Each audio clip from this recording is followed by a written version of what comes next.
Un instant. Non, c'est comme ça. 3, 2, 1, go. Road to the IPO, les podcasts des entrepreneurs aguerris. Aujourd'hui, au podcast, j'ai le grand plaisir d'accueillir Amy Etou, avocate et entrepreneuse. Salut, Amy. Salut! Ça va bien? Oui, ça va bien, toi? Oui, merci d'avoir accepté notre invitation au podcast des Road to the IPO. En fait, pour ceux qui vont t'écouter et qui vont regarder cette vidéo, est-ce que tu peux te présenter? Oui, ben en fait, comme tu l'as si bien dit, mon nom est Amy Etu. En fait, je suis avocate de profession Oui. et je suis également entrepreneur. J'ai commencé mon entreprise, ça va faire bientôt 2 ans. Oui. Ça s'appelle l'Atelier de justice participative. Puis dans le fond, nous autres, ce qu'on fait, c'est qu'on aide les gens à se représenter seuls devant les tribunaux. OK. Alors, on fait le tout à distance. Alors, je travaille de la maison. Et aussi, ben, j'aime ça faire des ultramarathons puis des triathlons aussi. Alors, je m'entraîne également pour ça. Wow! Mais, voilà.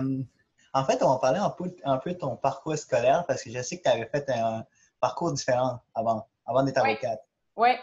Ben en fait, avant de devenir avocate, c'est sûr, je suis allée au cégep. Oui. Au cégep, dans le fond, j'ai fait un deck en cinéma. Alors, moi, je OK. pensais de pouvoir faire un jour des films ou... Cinéaste. être cinéaste. Et après ça, j'ai réalisé que c'était peut-être un petit peu plus difficile que je croyais. Puis avec le deck, tu peux pas vraiment aller nulle part. Alors, il faut aller... dans le fond, c'était à Concordia, là. Il y avait un programme en film studies, je pense. Mais j'ai décidé, dans le fond, d'aller en marketing à l'université. OK. Alors, j'ai fait un bac en marketing à l'UQAM pendant 3 ans. Et vraiment, avec cette expérience-là et aussi une expérience qui m'est arrivée à mon travail dans le temps que j'ai réalisé que je voulais peut-être pas être en marketing, puis je voulais peut-être faire quelque chose d'autre, dont être avocate. OK. Alors, c'est à ce moment-là que j'ai décidé, mais j'ai fini, dans le fond, quand même mon bac en marketing. Oui, c'est bien, oui. Mon père m'a toujours dit, dans le fond, Amy, quand tu commences quelque chose, tu le finis. Tu le finis, Même si c'était très difficile de le finir, je l'ai fini. Je suis contente de l'avoir fini. Puis ensuite, c'est ça, j'ai appliqué pour aller en droit. Mais c'est quand même particulier parce que tu as fait cinéma, marketing, maintenant avocat. Oui, mais c'est vraiment varié, mais aujourd'hui, dans le fond, tous ces aspects-là me servent. Tu sais, dans le fond, pour les vidéos, ben avec, dans le fond, l'atelier, j'appelle ça l'AJP. Oui. On fait des vidéos pour promouvoir l'information juridique. Alors, c'est sûr que ça fait au-dessus de 10 ans que j'ai fait mon deck en cinéma, mais il y a quand même des notions qui me reviennent. Et donc, pour faire le montage des vidéos, au moins, j'ai quand même une base de connaissances. Alors, ça me sert quand même à tous les jours. Puis, marketing, ben comment promouvoir ton entreprise, comment justement faire comme un plan d'entreprise. Ben, ça, même si ça fait quand même longtemps que je l'ai fait, c'est quand même des notions que j'ai dans ma boîte à outils. Puis c'est toujours quand même, je m'y réfère quand même souvent là, pour mon entreprise. Fait que ça a quand même été très utile. Tu peux dire que toutes tes études jusqu'à maintenant. Oui. Ça fait longtemps que je suis à l'université, mais oui, tout a été utile. Alors, je suis bien contente. Avant qu'on parle de l'atelier, je voulais savoir pourquoi tu t'es lancé en entrepreneuriat. Pourquoi est-ce que ça vient d'où? Je suis quand même quelqu'un avec tout le temps beaucoup d'idées. Dans le fond, pendant que je fais mon exercice, c'est là que j'ai le plus d'idées. Puis je pense que j'ai toujours voulu avoir mon entreprise, même si c'est difficile. Et dans le fond, ce que j'avais comme idée, ça n'existait pas.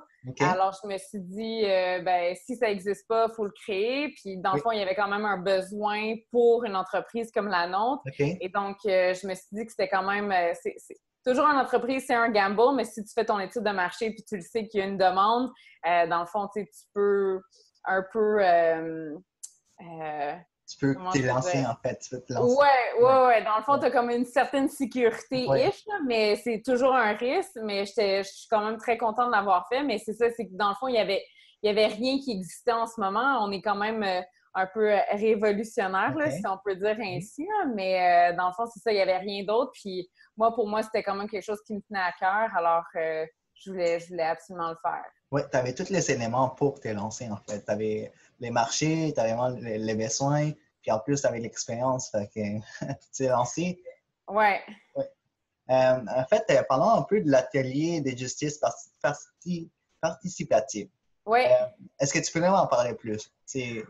Oui, ben en fait, je suis pas toute seule, là. Je veux pas prendre tout le crédit pour cette initiative-là, mais en fait, c'est moi puis mon associé son nom c'est Gabriel Auger, lui aussi est avocat. OK.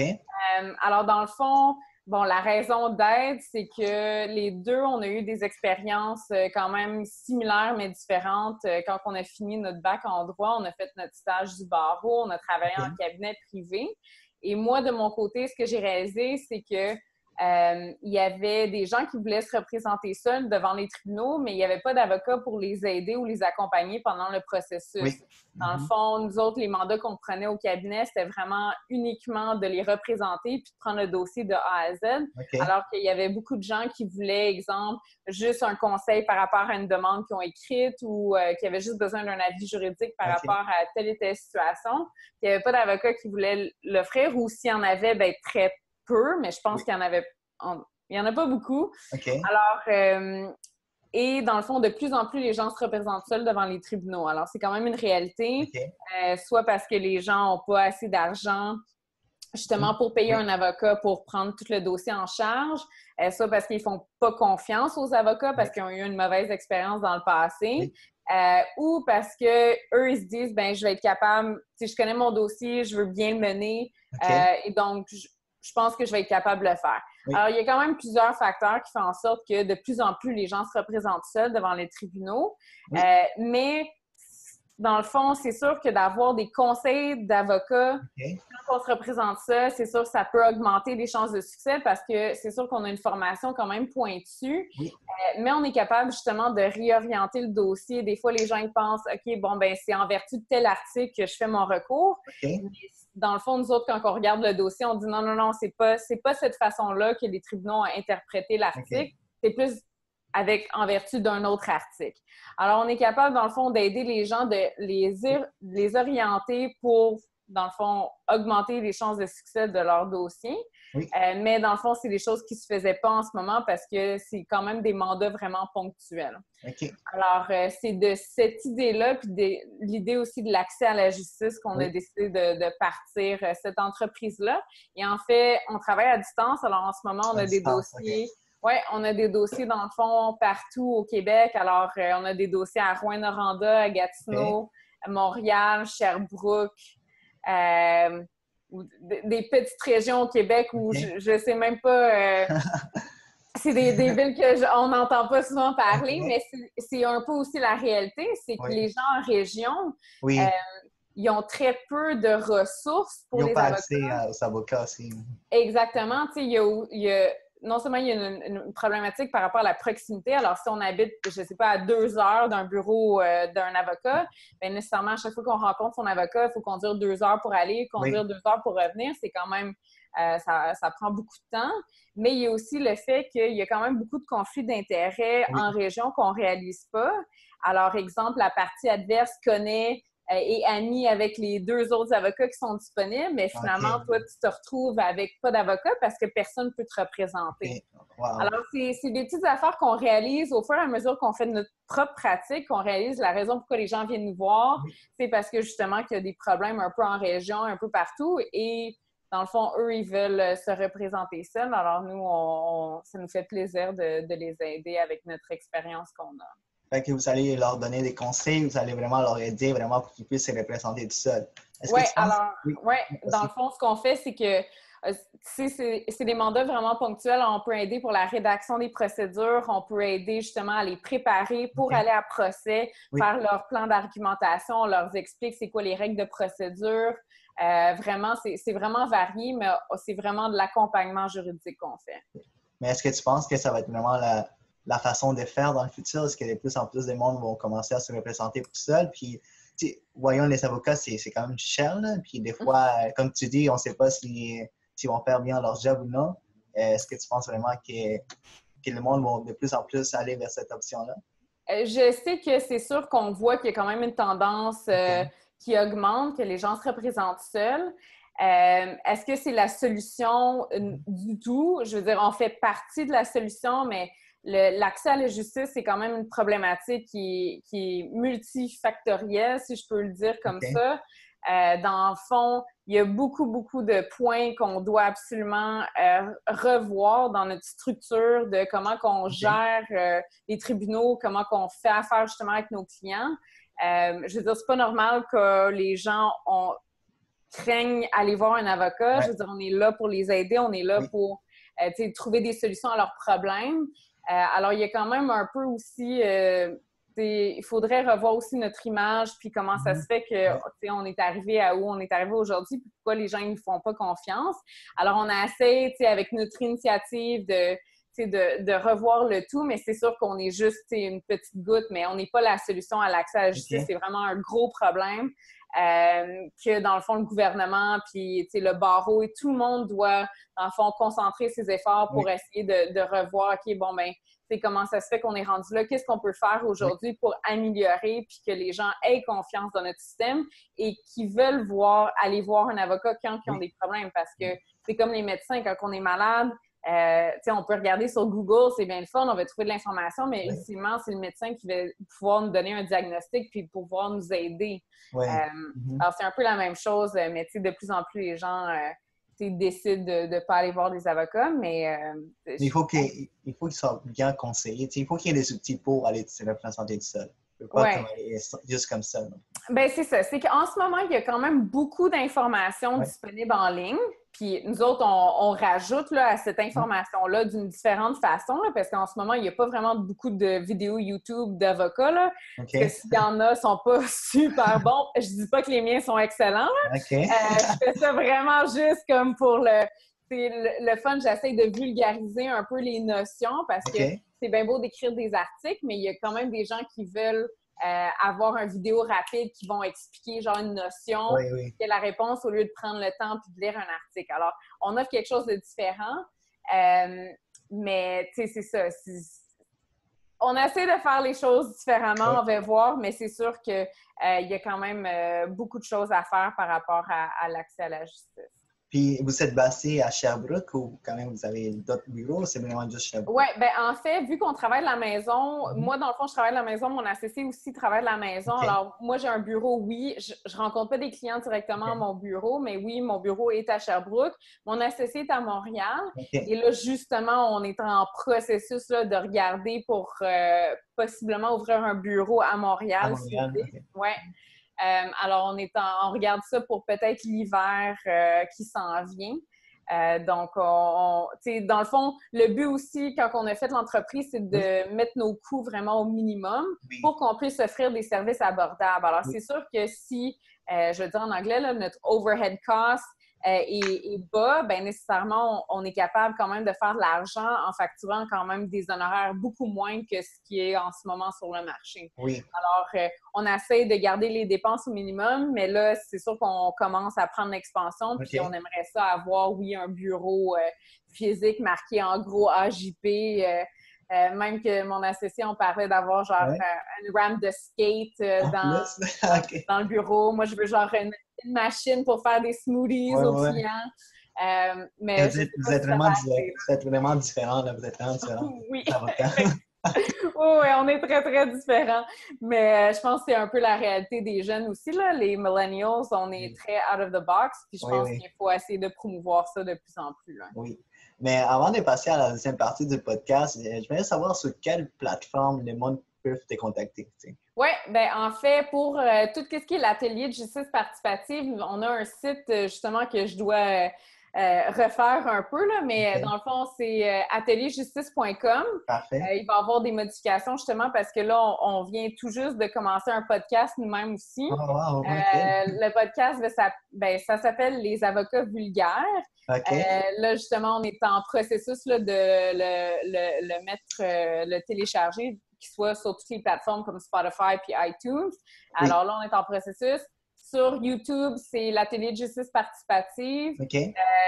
On a un compte Instagram, atelier.justice. Puis Facebook, dans le fond, les gens peuvent aimer notre page Facebook, l'Atelier de justice participative. Alors, je pense que là, c'est toutes les plateformes. Là. C'est beaucoup à gérer parce qu'en bout de ligne, c'est nous qui gère ça. Alors, je gère les clients, mes dossiers, puis je gère aussi tout ce qui est comptabilité, IT, je suis comme la personne IT en plus. Et toi, personnellement, si du monde veut aller te voir, toi, personnellement, as-tu une plateforme où tu postes le plus, tu publies le plus? Ben, c'est sûr qu'il y a mon Instagram personnel, si on veut, là, mais qui est comme pas axé vraiment sur le droit, là, qui est plus axé sur les sports. Puis ça, c'est Amy Ultra Runner. Parfait. Puis sinon, ben, s'ils veulent mes coordonnées professionnelles, mes coordonnées, dans le fond, sont sur le site de l'atelierjustice.com. Parfait. Nous, on va mettre tous les liens dans la description de cette vidéo, puis cool. dans l'audio aussi. Puis là, moi, je vais te demander, tu es une fan de sport, mais je pense que là, tu es une athlète. Comment tu fais pour être athlète puis avocate en même temps? C'est plus de travail. Pas sûr que je suis une super de grosse athlète, là, mais on peut peut-être dire athlète, oui. Ouais. Bon, comment faire? Mais moi, je dis work hard, play hard. Moi, c'est genre work hard, train hard. Mais en fait, je prends vraiment le temps pour moi. Tu sais, dans le fond, dans la vie, on choisit ce qu'on veut faire. Moi, la raison pourquoi aussi j'ai décidé de partir mon entreprise, c'est que je voulais avoir le contrôle aussi sur mon horaire, puis ce que je faisais, puis les mandats que je faisais. Alors, nécessairement, avoir mon entreprise, ça me permet de gérer mon horaire comme je le veux, puis de m'entraîner le temps que je veux, dépendant aussi où je suis rendue dans la saison. Mais dans le fond, c'est vraiment juste de bien planifier ses affaires. Justement, bientôt, là, je vais aller courir avec une équipe de triathlon. Alors, j'ai mes trainings quand même de façon régulière. J'essaie de m'entraîner à chaque jour. Mais, ce qui rend la chose facile, ben, il faut aimer aussi ce qu'on fait. Alors, pour moi, c'est un peu une façon d'évacuer aussi, si j'ai eu du stress au bureau ou quoi que ce soit, ou c'est mon moment aussi à moi que je prends pour moi, puis j'écoute les podcasts, j'essaie de m'informer sur différents sujets, puis c'est comme mon petit moment de la journée pour moi. Parfait, quand tu vas aller courir, à un moment donné, tu vas écouter ces podcasts. Oui, c'est ça. Je vais devoir rajouter ça sur ma subscription list. J'en ai quand même plusieurs, là, alors... Cool, merci. On en fait beaucoup à écouter, Oui. Mais en fait, la dernière question du podcast, mais avant d'aller passer à la dernière question, je vais juste rappeler ce que le monde puisse te rejoindre, pour qu'ils s'en rappellent. Sur quelle plateforme? Juste donner une site web de ta compagnie ou... Oui, bien, dans le fond, ils peuvent toujours aller sur atelierjustice.com. Ils peuvent me suivre, moi, personnellement, sur mon Instagram, qui est amy.ultrarunner. Ultrarunner, parce que je cours des ultramarathons. Sinon, ils peuvent aller sur YouTube. YouTube, c'est l'Atelier de justice participative. Instagram, atelier.justice. Puis je pense que c'est ça. Et Facebook. Toujours Facebook. Facebook, c'est l'Atelier de justice participative. La même chose, dans le fond. Tous les liens aussi sont sur notre site Internet. Puis il va y avoir bientôt aussi le podcast Les avocats vulgaires. Wow, c'est beaucoup. C'est beaucoup. En fait, la dernière question, moi, j'aime bien la technologie. J'aime ça demander souvent aux invités. Je sais que l'intelligence artificielle, ça va être vraiment quelque chose qui va révolutionner le domaine des avocats. Et on s'en parle un petit peu. Est-ce que tu penses que les avocats vont finir par disparaître? Dans quelque sorte, à cause qu'une intelligence artificielle s'en vient, puis...